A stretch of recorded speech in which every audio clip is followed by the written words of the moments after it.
Broadcasting from the business capital of the world, this is the Podcast Business News Network.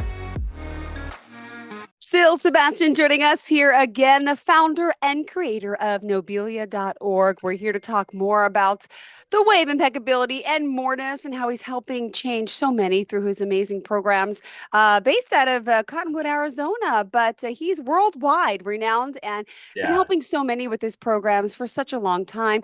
Go to his Facebook page. Check out the Facebook group as well. I know that's a good one. Syl Sabastian, Syl Sabastian. You could just Google him. And the name of the group, it's Self-Awareness, Self-Improvement. Yes. Self-discovery discussion group. Yes. Perfect. Well, we're excited to have you. Yeah, you can just type in SASI. SASI on Facebook. You could see what he's up to and how he's helping so many. What are you up to, by the way? I see you were busy today on Facebook. Yes. I'm doing on Facebook, and I've been doing it for a while now, for a long time. I do daily live. I had a gap there for a while. I was a little bit ill, but a daily live in which I do capital R readings. Now, what is a capital R reading? By implication, it's reading with depth, reading with perception, reading with perspective, reading with greater context.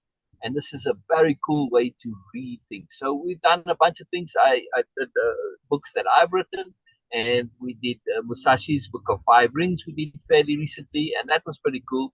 Because on many of these, like Musashi, just to give a bit of background, once upon a time in my youth, I used to read like crazy, right? I mean, I would read at least a book a day all throughout my teenage years. Wow. And one year I even read 2 books a day. Yes. So I read tremendously because I would read in the dead times, right? There's like waiting in line. You wait in line a lot. I always had a book on me, and in those, few seconds or minutes, I'd sit and read. Or like you wait for the teacher to come, you read, right? Or when the teacher leaves early, you can read, right? So this is all dead time, and I filled it all up. I would go to the bank, for instance. I'd do errands for my mother, and waiting in line at the bank, I'd be reading, or in the supermarket, wherever. So, of course, when you use all of that dead time, that's why I got to read tremendously a lot, because it didn't mean I wasn't doing other things, playing sports or whatever, hanging out with my friends. So I did that also, just only read. Anyway, so as I'm reading, I start to read a little bit more serious stuff, get away from just reading adventure novels and detective stories and whatever. And so I'm reading Hermann Hesse. And Hermann Hesse talks about Nietzsche. And I said, who's this Nietzsche guy? Right? And now, keep in mind, I'm completely in a bubble. I'm about the only person that I know that actually reads books. And I have nobody to talk to about any of this, right? I'm in a very conservative community, which, oh my goodness, if they'd known the things that I was reading, they would have had a heart attack. Even though, I got from the library, but still, just the general community at the school, extremely conservative. A few steps away from Amish, really. It's quite amazing. All right, so who's this Nietzsche guy? I need to know who Nietzsche is. So I look up Nietzsche, and of course, Nietzsche starts talking about, right, he starts talking about Schopenhauer, and he starts talking about Kant, and I'm like, man, all right, this is very cool, but I don't want to be just jumping from reference to reference, right? Yeah. And of course, all of them, they refer back to the Greeks. Now, that's where I started reading. When I was 10, I started reading the Greek myths, Robert Graves' Greek myths. Very cool way of reading it, by the way, if anybody's interested in that. So I did have some understanding of the Greek myths, but there was others, not just the Greek myths, but, Plato, Aristotle, and then all the playwrights, Aristophanes and Sophocles and so on, right? All of them. So I said, I want to know all of these references. I don't want to just be jumping around left, right, and center. So I set about what became my great reading project. I set about finding all the classics that there were, and I said, I'm going to read all of the classics. Now, this is pre-internet days. So just keep in mind, when you don't have the internet to go and do your research, to find the list of all the great classics, this was quite an endeavor, by the way. It took me quite a while to do this. And I started looking around, and eventually I found this pamphlet. I have no idea where, in a bookshop somewhere, I think maybe. A pamphlet that was it was like for publishers, right? and they put out all the list of books in their Penguin Classic series. Ah, brilliant. Finally, I've got the list, right? This is on paper, hard copy, because there's no internet. This is pre-internet days, right? This is in the late 70s. So I get this list, and then I sort of started to reach a bit more, and I found another from Encyclopedia Britannica. They had a great book series, and I did. And then I went and asked people, like my English teacher, whom I liked a lot, and my previous English teacher also. I had to go back to the previous town that I lived in, and I went to look him up. And I still remember that incident. His name was Mr. Ackerman. He called everybody Lassie. So, well, at least the girls. So his nickname was Lassie. So I knew where he lived, and I knocked on his door one evening just before dinner time. A very strategic choice of timing, anyway.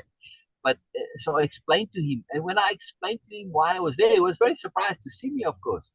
And when I explained to him, he was almost in tears, because you could see on his face, I got through to at least one, because he was basically teaching Philistines, and we did Shakespeare and stuff like this, but nobody in the class had any connection.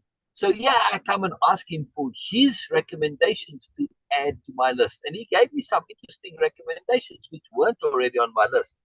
All right, so now I'm reading on my list, and the next step, of course, was to acquire these books, because I didn't want to get them from the library. I wanted to own them, because I wanted to underline in them and pull out all the value and the knowledge, because it wasn't just about the references, it was also about learning and growing. So now I have to set about acquiring the book, and to make that list, it took me about a year and a bit, and then to acquire them took me another year or two, and then I started to read them, and that took a bunch of years as well. And that was during the time I did military service, because it was conscription at the time, 2 years. So luckily, lots of time. Of course, you spend a lot of time doing nothing in the army, so I was reading. Anyway. So this whole project got me to see the context of things. Now, what resulted, I didn't get as much actual learning value as what I thought. It was quite depressing, and I'll get to the end of that in a moment. But what was of value was seeing how thought and knowledge and conception and culture, how it evolved. And you can see the growth of it. There are questions that get left unanswered, and then somebody comes along sometime later, sometimes centuries later, doesn't matter. And then this major question that really bothers people gets resolved. And you can see this in the Bible, for instance. You can see that same progression of thought, right? Like we get the book of Job, and what is the answer to Job, where he says, but why? Why did you have me suffer all of these things? And the answer is, because I'm God. And of course, it's a very unsatisfactory answer, right? I mean, if you're a faithful person and you say, well, I'm faithful too, but I could be afflicted with boils and wounds, and my children could die, and all sorts of horrible things. And well, that doesn't seem right, And so after Job, you see the fall of religion, right? All those later books in the Last Testament, right? Jedediah and Ezekiel and Isaiah and all that. All of the prophets, and they're all telling them, woe be unto you, you be a stiff-necked people, because they weren't concerned with religion, because religion had lost its value. Well, if I'm going to be faithful and I'm going to get, basically screwed over completely and utterly, then what's the point? I might as well just be wicked, right? So there's no reason to be religious. But then along comes Jesus, and he says there is, because you're going to go to heaven if you are good, right? So he gives this answer to Job.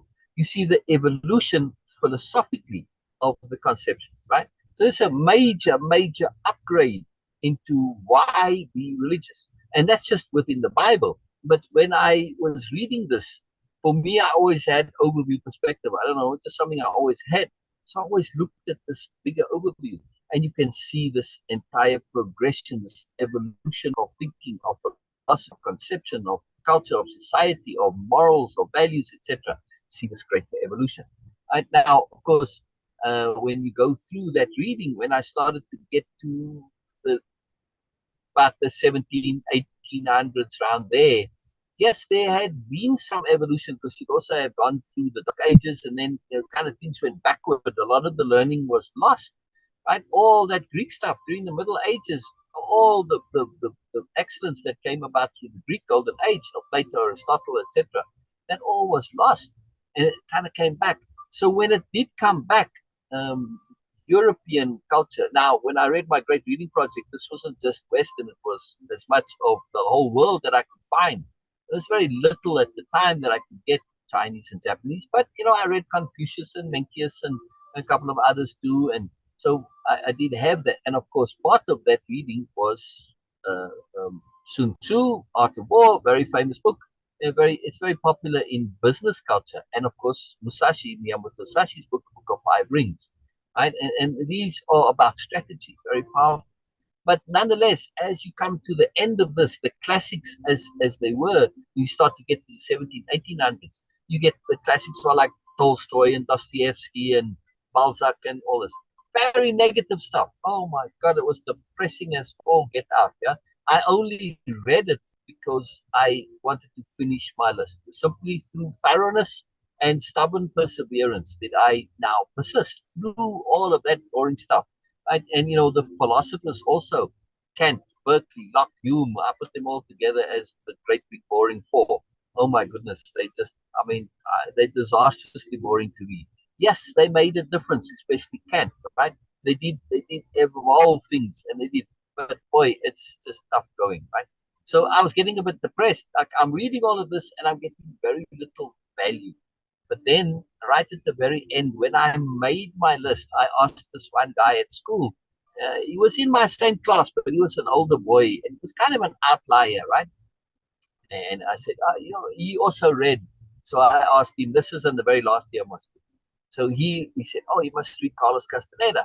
And he said, and Carlos Castaneda, he said, you must read them in order. And he emphasized this like multiple times. And it was very anomalous to me. I put it on my list and it was right at the very end of the list. So I'm coming to the end of my reading, and I'm not very encouraged, but okay, I'm pursuing. And of course, when I do get to read Carlos Castaneda, this is a revelation for me. Why? Because I start to see my own philosophy expressed back at me. And when I was reading, I said, I really want what I want. I started to delineate what I wanted. I really want moreness. I want something that where the communication, the language is really good.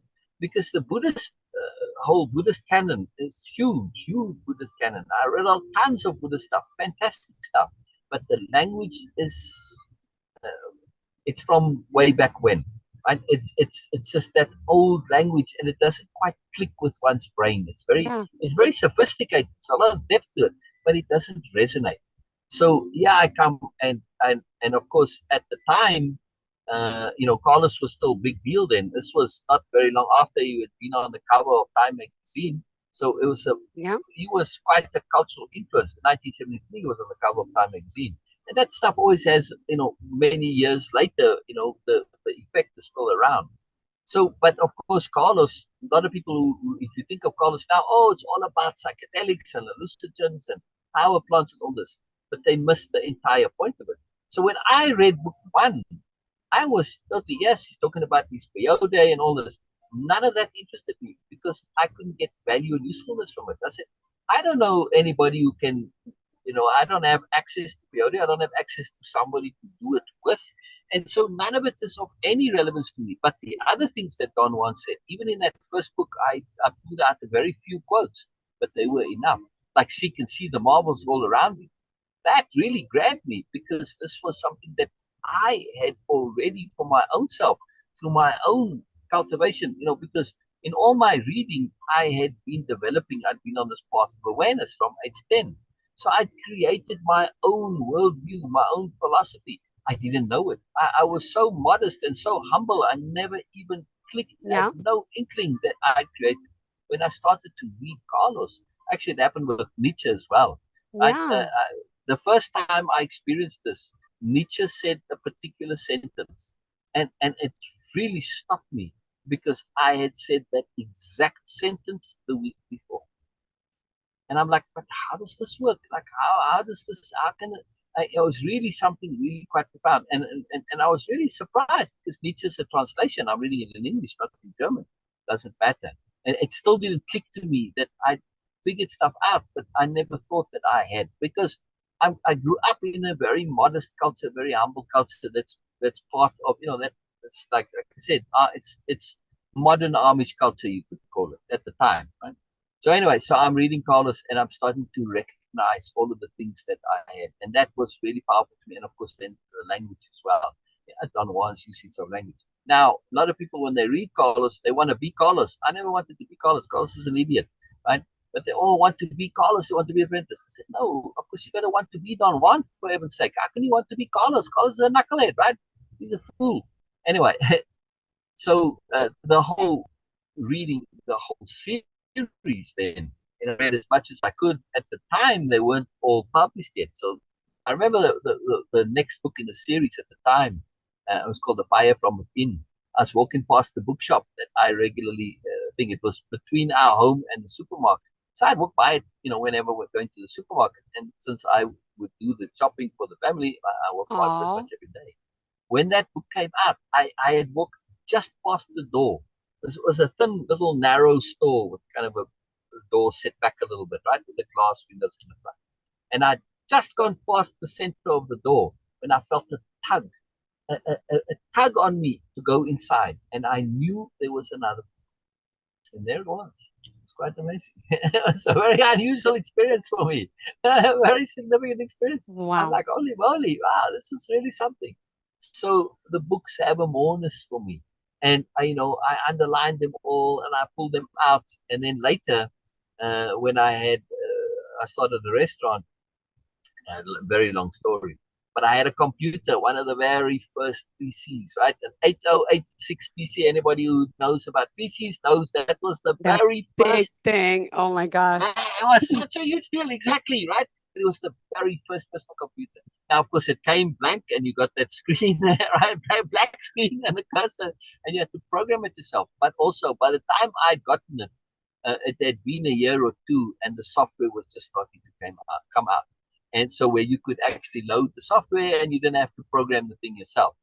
And Lotus 1.3 came out. Oh, my goodness, this was a revelation. This changed so much. But if you really want to study business history and part of your culture, go look up Lotus 1.3 and the significance of it. The first spreadsheet program. Today we don't even know the name anymore, but it's what started everything, right? At the time, it was the only spreadsheet program. But this was transformative.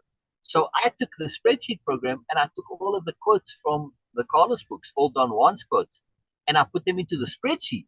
Why? Because you could sort in a spreadsheet. At that time, in a word processor, you couldn't really sort. Or at least if you could, you couldn't sort by columns, right? Because what I did is I took all of the quotes and I tagged them. I said, right, this belongs to Warrior's Way, this belongs to self-importance, this belongs to erasing personal history, this belongs to dreaming. Now, I tagged it, in other words. Now, tagging, today, we don't think anything of tagging. Back then, there was no such word as tagging either, right? It was a new, completely revolutionary thing to do. I mean, I just was doing it for practical value. I didn't even think of it as tagging, right? So what I could do was I could take all of my quotes, and I could, through the tagging, I could sort by the different columns, and I could arrange all of the things by topic across all of the books, right? So when Don Juan talked about perception, right, seeing, as he called it, right, which is perceiving energy directly, I could have all the quotes related to seeing, all the quotes related to dreaming, etc. And this was very cool. It was a very cool thing. So I utilized that, and I was able to see the overview, see the bigger picture, which is, of course, very important to me. And then as time went by, it took me a long time, many decades, before I started to realize how much of it connected to my own stuff that I already had, right? And this was very powerful. And then also, Don Juan said at one point, he says to Carlos, he says, a warrior must take what he has been shown and take it further. Right? Wow. And I really applied that. I really did that. Because just today, and you asked what I was doing in the live earlier, I am doing a reading of reading of the Carlos Castaneda books. Really, what we are doing is we are reading Don Juan. We don't care about Carlos. Carlos is a knucklehead by his own admission, and certainly by Don Juan's. Don Juan calls him a fool to his face many times because a fool and an idiot, right? But there's a moreness to the books. And Okay. I've been sharing this in that when you read them, you have to understand attunement. Now, Don Okay. Juan doesn't use this word attunement, but everything he does is attunement and Got it. anomalies, right? It's part of the Way of Impeccability program, attunement and anomalies. And this is me taking things further. There are many other things that I do in Way of Impeccability. Yes, Don Juan uses this word impeccability multiple times. It's a huge deal for him. But also attunement. He says it's important, but in different ways. He doesn't quite go into detail Yep. on it. But when you understand, like for instance, when Carlos takes that very first time he engages, he says peyote, and he annoys Don Juan because it's Mescalito. When he first encounters Mescalito, and Mescalito plays with Carlos, this Yeah. is anomalous. Now, Don Juan doesn't say it's anomalous, but he says it's unusual, different. But if had he said it's anomalous, and when you have a true anomaly, capital A anomaly, it is a communication from the universe, a communication from your deeper self, a communication from God, Allah, whatever you want to say, it doesn't matter. It's a communication from Moreness. And it's something really, really to pay attention to. Because if you do pay attention to anomalies, you see the wonder, the magic, the Moreness, the awesome of it, right?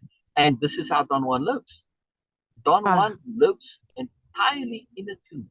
And Carlos can't grasp this initially. He can't get it. He doesn't understand it because he doesn't understand the two concepts, attunement and anomalies. But when you do, it's profound. And there's an incredible Moreness to it.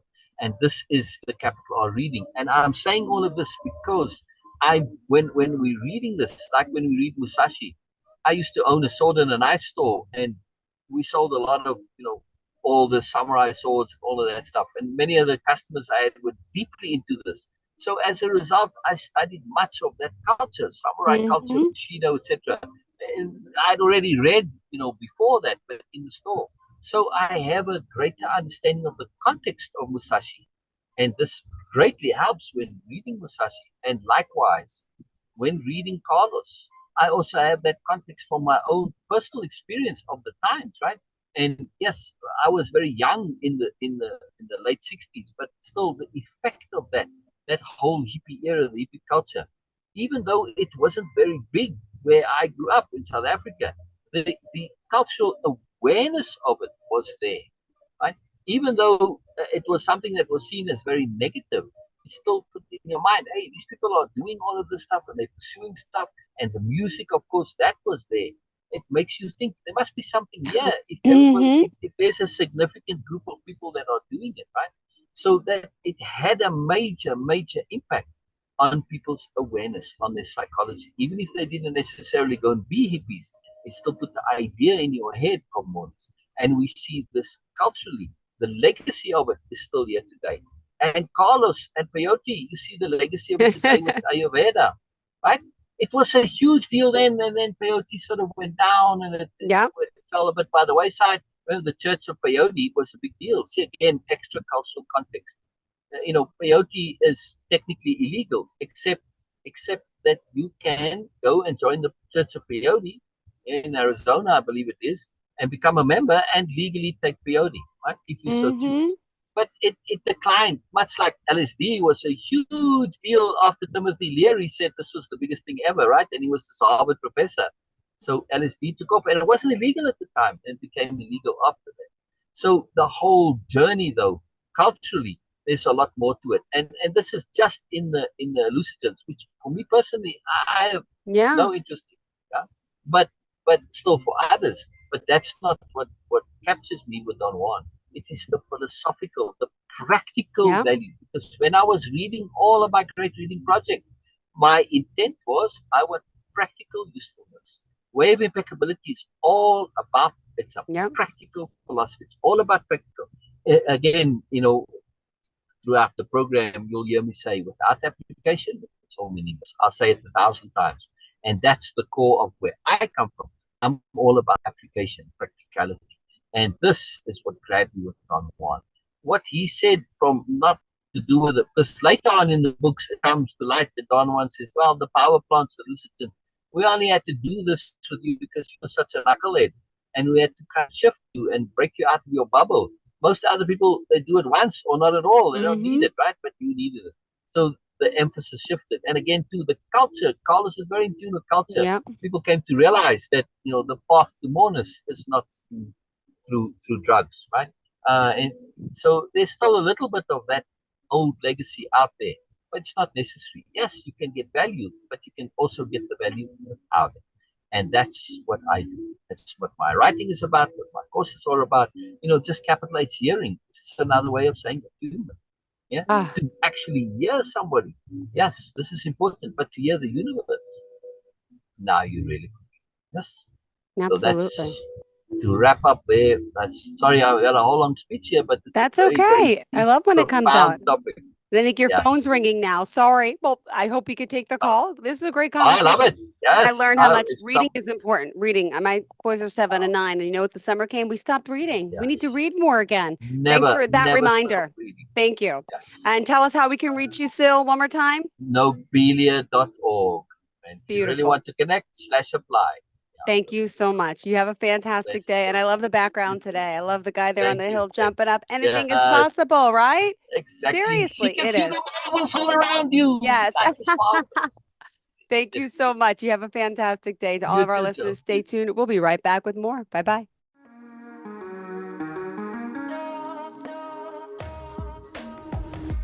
Broadcasting from the business capital of the world, this is the Podcast Business News Network.